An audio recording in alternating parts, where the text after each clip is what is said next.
بسم اللہ الرحمن الرحیم۔ السلام علیکم۔ سوال ہے، سب سے پہلے فجر کی نماز کس نے پڑھی تھی؟ جواب ہے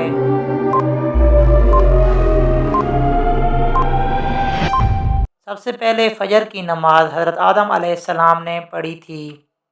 سوال ہے، دونوں سجدوں کے درمیان بیٹھنے کو کیا کہتے ہیں؟ جواب ہے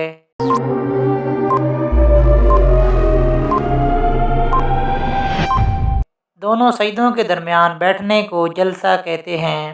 سوال ہے، حضرت جبرائیل علیہ السلام نے کس نبی کو غسل دیا تھا؟ جواب ہے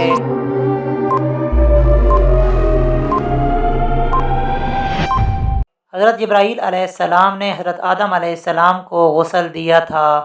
سوال ہے، جلا وطنی کی سزا کا آغاز کس دور سے ہوا تھا؟ جواب ہے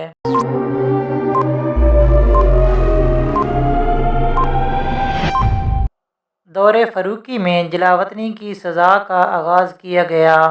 سوال ہے، قرآن پاک میں چونٹی کی نسبت سے کون سی صورت ہے؟ جواب ہے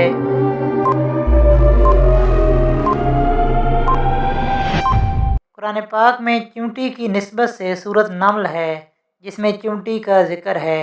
سوال ہے، وہ کیا چیز ہے جو عورت دکھا کر چلتی ہے اور مرد چھپا کر چلتے ہیں؟ جواب ہے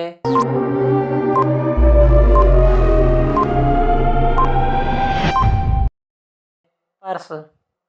سوال ہے، کس کافر بادشاہ کو لنگڑے مچھر نے ہلاک کیا تھا؟ جواب ہے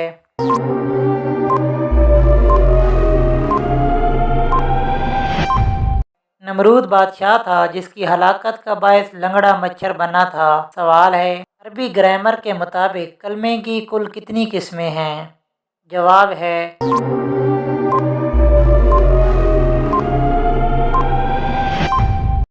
عربی گرامر کے مطابق کلمے کی کل 3 قسمیں ہیں۔ سوال ہے، مکہ مکرمہ کی پہلی مسجد کس خلیفہ کے گھر کے صحن میں تھی؟ جواب ہے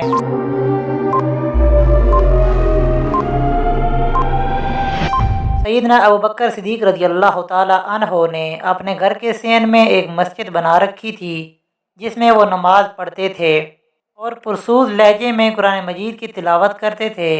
مشرکین مکہ کی عورتیں اور بچے تلاوت کی آواز سن کر ان کے گرد جمع ہو جاتے اور بڑے غور اور توجہ سے قرآن سنتے تھے۔